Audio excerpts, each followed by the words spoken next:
This is Andrew Garter reporting from the RAC for NJ.com and NJ Advanced Media, where Rutgers held off a late-surging Michigan Wolverines team to win the game 81-68. They avoided a three-game losing streak in the Big Ten, and they were able to continue to improve.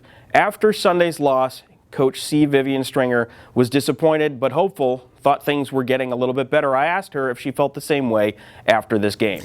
Yeah. There's no question about that. We're asking the team to look for each other, let it flow, trust each other, and to continue to gain. A lot of teams will lose players or have players lost to injury, but we can do one of two things. We can look at it as a setback or a setup, and we choose to look at it as a setup. That is an opportunity for us to play the great teams. And that these hiccups that we've had, we know the reason for that, and we don't choose to make that an excuse. We want to get better, and when all things are said and done, that we're able to deliver and do the things that we feel like we're capable of. I was so excited at the beginning of the year, and still am.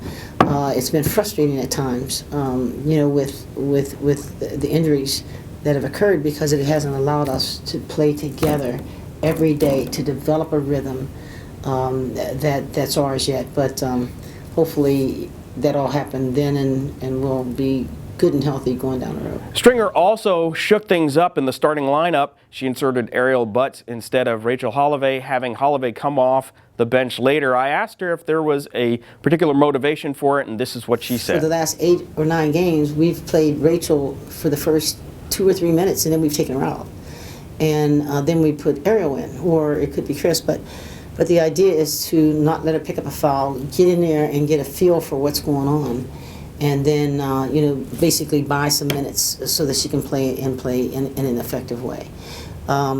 It doesn't matter. I mean, it might happen again. It could. Ariel was fine. She did what she needed to do, and it allowed Rachel then to be able to freely attack on the offensive side of it and not worry about picking up fouls, because she didn't have any, and she knew that we were a good 8 minutes into the game, and it was fine. So Rutgers is able to snap their 2-game losing streak and end up with another win, going 2-2 in the Big Ten Conference. This is Andrew Garter from the RAC for NJ.com and NJ Advanced Media.